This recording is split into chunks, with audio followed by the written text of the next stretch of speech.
Mari kita berdoa. Bapa di dalam surga, terima kasih Engkau begitu baik Tuhan. Dan hari ini kami ingin belajar lebih dalam tentang nabi-nabi kecil. Berkati kami semua Tuhan yang akan mendengarkan. Berkati Ibu Dwi Maria yang akan menyampaikan kebenaran firman Tuhan hari ini. Sehingga kami boleh semakin dalam mengerti akan firman-Mu Tuhan, terutama di bagian perjanjian lama. Tuhan berkati kami semua supaya kami mata hati kami dibukakan oleh Engkau sehingga kami mengerti akan kehendak-Mu Tuhan. Terima kasih Tuhan, berkati kami semua. Di dalam nama Tuhan Yesus kami sudah berdoa. Amin.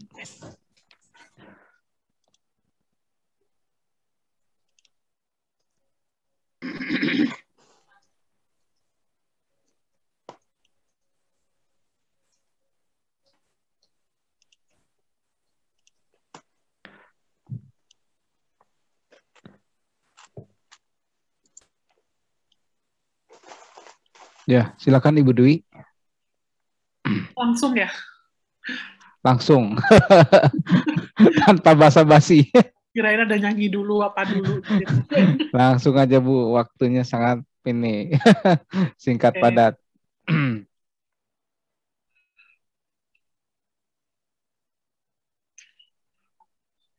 Ya, Bapak Ibu, kita belajar tentang nabi-nabi kecil ya.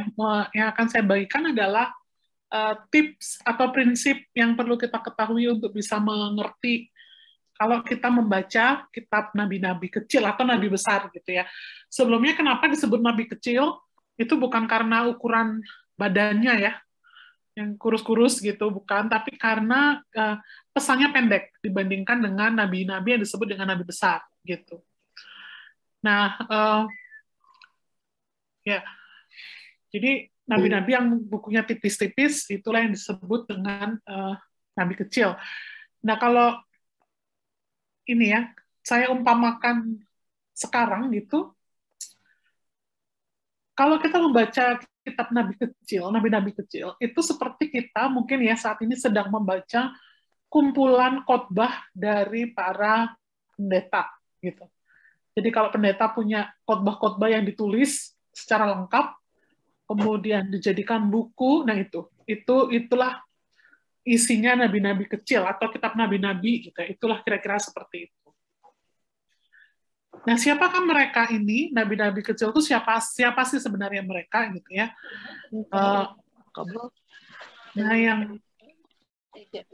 yang pertama, nabi itu bukan berasal dari golongan tertentu atau kalangan tertentu atau kelas tertentu di masyarakat. Misalnya kalau imam itu kan berasal dari Lewi gitu. Kalau nabi itu enggak. Jadi mereka itu berasal orang biasa gitu ya yang dipanggil oleh Tuhan dan berasal dari berbagai suku yang berbeda. Ya 12 suku Israel itu ya dipilih gitu.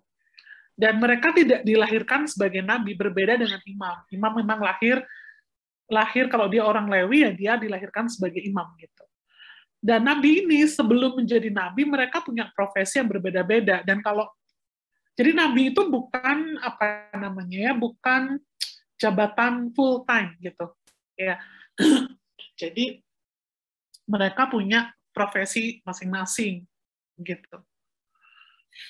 Ini tentang nabi gitu ya. Jadi nabi yang muncul di zaman dan situasi politik yang tertentu gitu. Nah, sebelum melihat, untuk bisa memahami tentang nabi-nabi ini, kita perlu melihat kronologi sejarah Israel. Ya, Bapak Ibu ya. Nah, jadi kalau kita melihat itu kan perjanjian lama khususnya ya, itu dari kitab Kejadian. Kalau kita buat timeline gitu ya, ini kitab Kejadian. Ya, ini tuh kitab Kejadian ini ditulis oleh Musa. Ya, Musa. Jadi ini merupakan flashback. Jadi Musa itu ada di sini, tapi dia disuruh menulis kitab Kejadian. Jadi Musa itu seperti ahli sejarah. Tuhan bilang, Musa, kamu tulislah sejarah Israel. Gitu. Nah, dia mengingat-ingat apa yang terjadi di zaman dulu dan melalui inspirasi dari Tuhan gitu ya. Nah, dia bisa menuliskan sejarah Israel. Jadi ini Kejadian. Lalu kemudian di kitab Keluaran itu menceritakan perjalanan bangsa Israel setelah keluar dari Mesir. Jadi lokasinya di padang gurun. Isinya itu adalah perjalanan Israel dan juga tentang hukum Allah. Yang mau saya katakan di sini adalah karena kita itu hari ini adalah hari kemerdekaan Indonesia. Nah, kitab Keluaran ini juga kitab yang mencatat tentang hari kemerdekaan Israel, gitu. Jadi memang kejadian ini sejarah sebelum dijajah.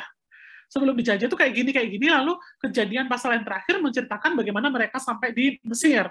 Nah, di Mesir mereka dijajah, lalu sama Tuhan dibawa keluar dari Mesir, lalu di Keluaran 19 mereka sampai di padang gurun. Nah, di Keluaran 19 ini Tuhan mendeklarasikan kemerdekaan Israel. Seperti proklamasi kemerdekaan yang dibacakan Soekarno, nah itulah proklamasi kemerdekaan yang dibacakan oleh Musa di Gunung Sinai di Keluaran 19. Waktu Tuhan mengatakan kepada Israel, kamu adalah umatku, gitu ya, bangsa pilihan, imamat yang rajani, umat kepunyaan Allah. Nah, itu deklarasinya begitu. Ya. Lalu bangsa Israel berkata, amin, amin, amin. Nah, kan nggak cuma merdeka terus bebas sore, kan nggak gitu. Kalau sebuah negara, kan Tuhan bawa mereka merdeka, ya kan harus ya diurus gitu ya, jangan sampai kayak negara-negara lain gitu ya. Misalnya nih ada teman-teman yang pro kemerdekaan Papua, lu habis lepas dari Indonesia mau ngapain? Nggak ada persiapan. Kalau cuma lepas dari kita terus ya jadi ancur-ancuran gitu ya, seperti Timor Leste kayak nggak bisa apa ya settle gitu negaranya ya. Nah Tuhan tuh nggak gitu. Setelah membawa bangsa Israel keluar dari Mesir, Tuhan mendeklarasikan kemerdekaan, nggak ditinggal. Nah sama Tuhan dibuatin hukum. Nah, hukum ini namanya hukum Taurat. Apa itu hukum Taurat? Hukum Taurat itu adalah hukum yang mengatur kehidupan berbangsa dan bernegara bangsa Israel. Kalau Indonesia itu ada undang-undang kita, ada GBHN-nya kita. Itu. Nah, itulah hukum Taurat. Jadi hukum Taurat itu bukan hukum yang dibuat untuk kita loh ya. Itu hukum yang dibuat untuk kehidupan berbangsa dan bernegara bangsa Israel di Perjanjian Lama. Dan dalam hukum itu isinya bukan cuma ibadah, tapi ada hukum pidana, ya misalnya kalau kamu membunuh, apa hukumannya gitu ya. Ada hukum perdata, kepemilikan tanah diatur, ya hak waris diatur, ada hukum pernikahan, ada hukum ketenaga kerjaan gitu ya. Kalau kamu membunuh budakmu, maka kamu juga harus dihukum begini begitu. Terus budak harus mendapatkan istirahat, itu kan hukum tenaga kerja.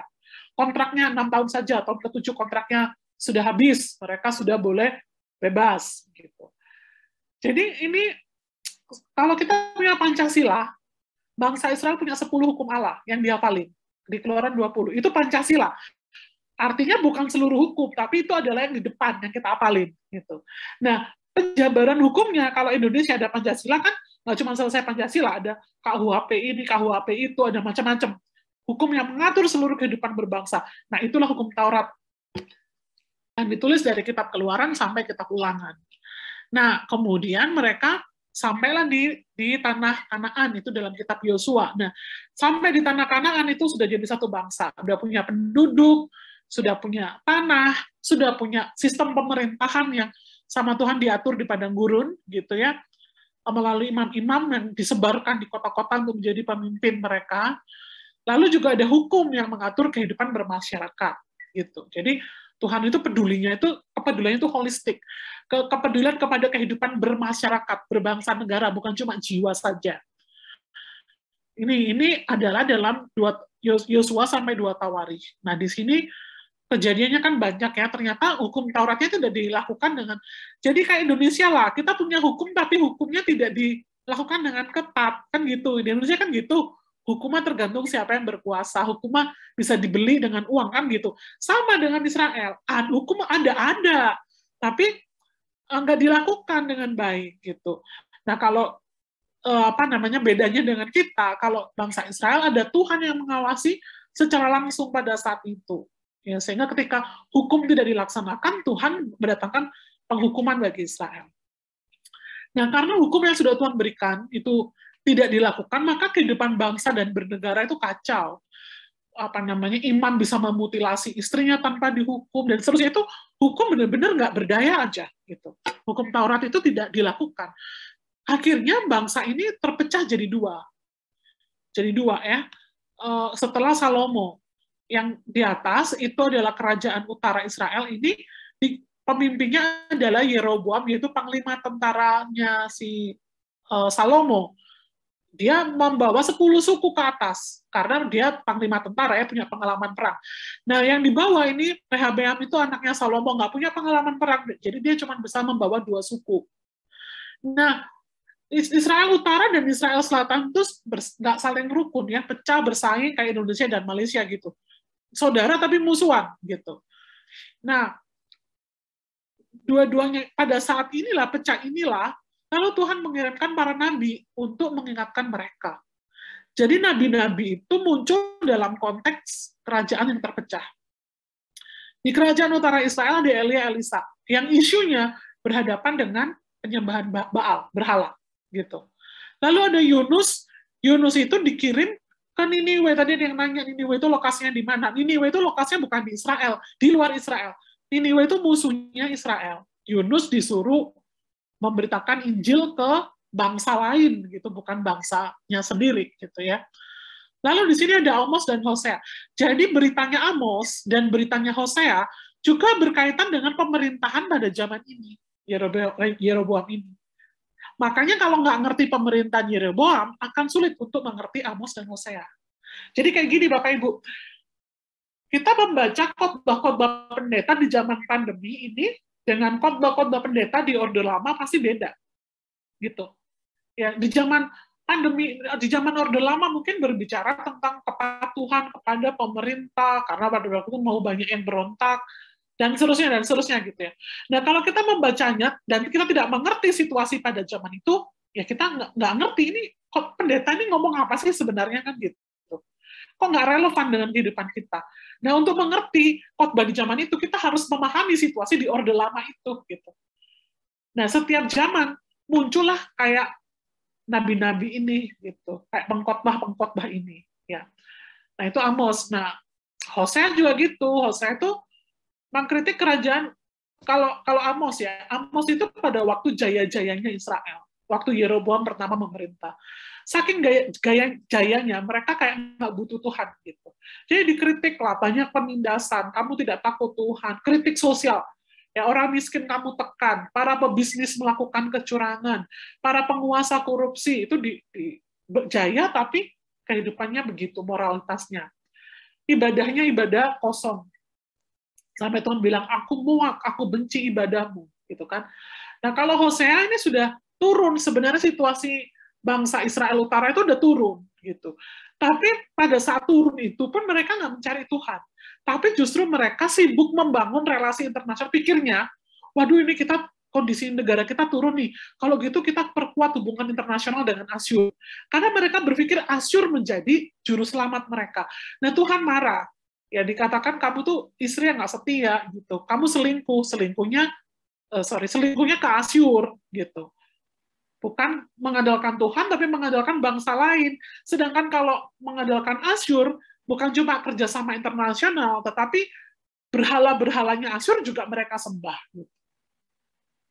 Nah, yang di bawah itu ada Obadja, Yoel, Yesaya, Mika, Nahum, Yeremia, Sefanya, Habakuk. Nah, ini bicara tentang yang di bawah. Jadi misalnya pesannya mirip-mirip ya. Kalau Amos itu kritik sosial, banyak korupsi, penindasan. Mika juga begitu, tapi Mika untuk kerajaan Yehuda. Jadi kalau baca Amos dan Mika kok mirip sih, kenapa ada dua ya? Satunya untuk di atas, satunya untuk di bawah gitu. Ya. Di sini terus ya ada Sefanya, ada Habakuk, ya Habakuk. Nanti kita lihat pesan masing-masing. Jadi ini yang perlu kita pahami. Waktu kita membaca nabi-nabi itu mereka ada di zaman mana. Nah, informasi ini Bapak Ibu itu biasanya terletak di pasal 1 ayat 1 dari nabi-nabi ini gitu. Ya, ada di situ biasanya. Kalau Bapak Ibu kalau nggak ada ya coba dibaca di misalnya nggak ketemu ya baca di komentar gitu. Karena dilihat dari isu-isu di dalamnya itu berbicara tentang zaman yang mana. Nah, setelah itu karena tadi di sini tuh kerjasama mengandalkan Asyur ya, seakan-akan juru selamatnya itu Asyur bukan Tuhan, maka sama Asyur betul-betul dicaplok. Jadi Tuhan membiarkan Asyur justru menghancurkan Israel gitu, karena ya itu dianggap sebagai solusi atau juru selamat mereka gitu. Ya akhirnya mereka betul-betul nggak ada ya, habis gitu kerajaannya. Nah, kerajaan Yehuda masih berjaya, tapi mereka nggak melihat saudaranya hancur, mereka nggak bertobat. Mereka sendiri juga melakukan hal yang sama, tetapi dengan Babel gitu. Ya, sampai akhirnya Tuhan izinkan mereka juga dibuang ke Babilonia. Karena setelah Asyur tuh, kemudian Asyur selesai, kan biasanya setiap zaman tuh ada negara adidaya berkembang. Misalnya dulu ada Uni Soviet, habis Uni Soviet ada Amerika, Amerika ada China, gitu, gantian terus. Dulu juga begitu, habis dari Mesir, zaman dulu Mesir, Kanaan, lalu Asyur. Nah, Asyur setelah mengalahkan Israel Utara, lama-lama dikalahkan oleh Babel. Babilonia mengalahkan. Gitu. Nah, Babilonia ini akhirnya waktu menyerang kerajaan selatan, dia juga menguasai kerajaan utara. Ya, makanya waktu kembali lagi, kok 12 suku lagi, gitu.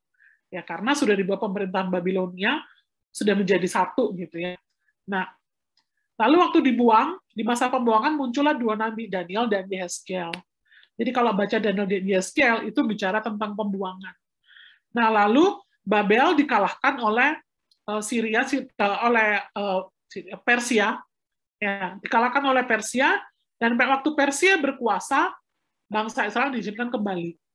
Nah, ini ada di sini nabi-nabi yang muncul, ada Esra, Nehemia, Hagai, Sakaria, Maleaki. Di situ. Ini kira-kira kronologi sejarahnya ya Bapak Ibu ya. Nah, kalau dilihat, jadi begini nih kesimpulannya isu ya.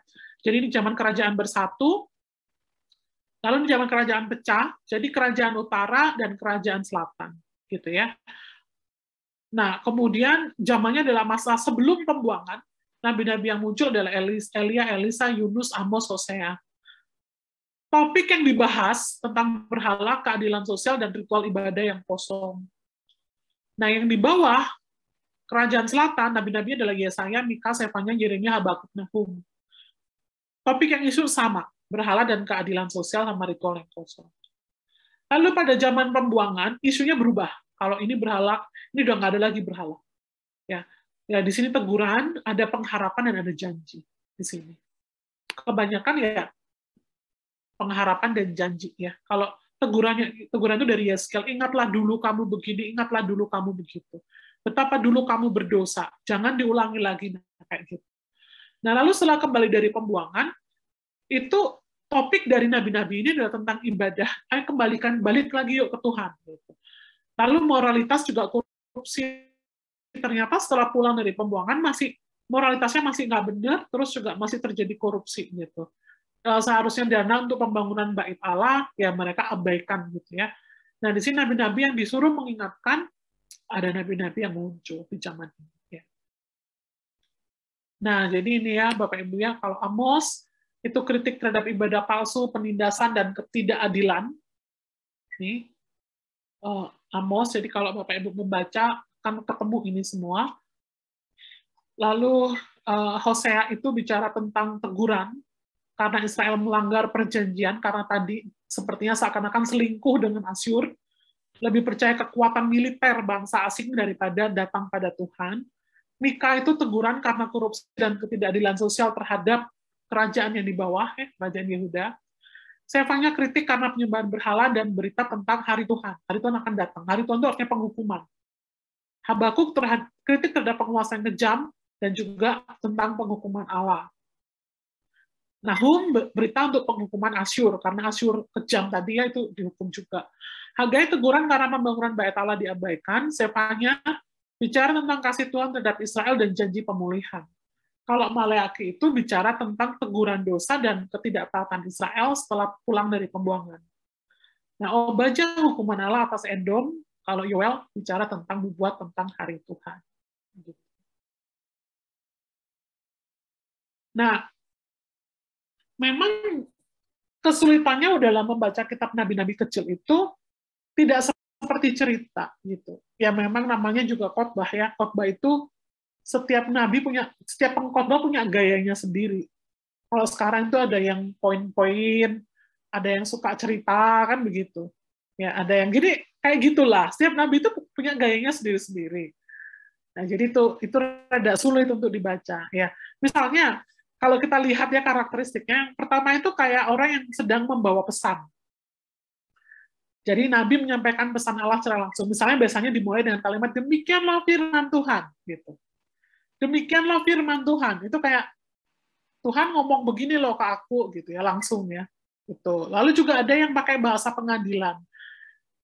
Misalnya bahasa pengadilan, bawalah kembali umat yang kukasihi. Gitu. Terus apa namanya, aku akan mengadili mereka. Biarlah matahari jadi saksi, bumi menjadi saksi. Nah gitu, itu ada di Hosea begitu. Pengadilan, terus perkaranya disampaikan kenapa diadili, lalu juga vonis biasanya. Maka engkau akan menderita, misalnya kayak gitu ya. Maka apa namanya, negaramu akan dihancurkan dan seterusnya.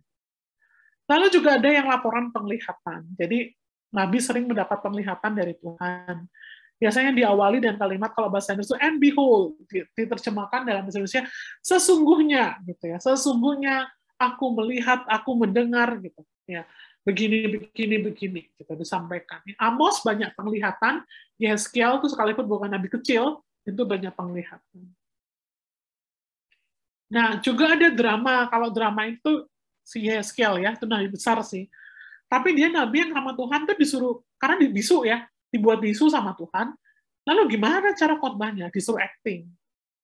Jadi dia acting, misalnya dia acting tuh pergilah disuruh keluar rumah. Actingnya tuh biasanya kalau nabi ya harus di depan banyak orang, gitu, supaya orang lihat lalu penasaran, ini ngapain sih Pak pendetanya sudah gila ya gitu. Baru nanti dia jelaskan kenapa dia acting begitu. Ya misalnya sama Tuhan Yeskiel tuh disuruh pergi, lalu seperti disuruh membuat apa namanya, kalau mainan di pasir itu loh, bangun-bangun benteng begitu ya. Dia disuruh membangun kota Yerusalem. Jadi kalau main Lego lah kalau sekarang, tapi kalau itu tuh di tanah, di pasir. Bangun-bangun kota Yerusalem, lalu dia disuruh gaya untuk mengutuki kota itu gitu. Nah kan aneh, orang lihat loh, dia gambar Yerusalem tapi Yerusalemnya dikutukin gitu. Kenapa? Nanti dia jelasin. Ini adalah simbol. Lalu sama Tuhan, Yeskiel disuruh tidur di sebelah kanan. Itu nggak tidur dari pagi sampai malam, nggak. Tapi tiap hari datang ke situ tidur yang sama gitu. Ya, tidur begitu, sama Tuhan dibuat nggak gerak tubuhnya gitu dalam beberapa jangka waktu. Tidur, terus makannya ditakar, makannya cuma ini. Ditanya kenapa begitu, gitu. Tiap kali keluar rumah, pergi ke tempat itu, kok peragaannya begitu. Nah, dia bilang ini adalah simbol bahwa bangsa Israel akan dihukum oleh Tuhan, Yehuda akan dihukum oleh Tuhan gitu. Kamu nggak akan bisa bergerak karena ditekan, dan makanannya pun harus ditimbang karena apa, nggak punya makanan yang berlimpah. Gitu. Nah, lalu ada juga kutuk dan hukuman. Biasanya itu pengumuman akan malapetaka ya. Dan biasanya dimulai dengan kata celakalah begini, celakalah begitu. Gitu. Lalu yang terakhir ya tentang janji keselamatan. Janji keselamatan ini diumumkan ya, seruan untuk bertobat. Kalau engkau bertobat, maka Tuhan akan menyelamatkan. Nah kira-kira itulah Bapak Ibu, nggak panjang-panjang ya, karena tips dan trik bagaimana sih melihat apa namanya nabi-nabi kecil begitu. Nanti kalau mau melihat ke dalam gitu ya, kita bisa melihat contoh yang mungkin dari kitab Amos atau dari Habakuk begitu, yang paling familiar dan lebih gampang dipahami daripada yang lain.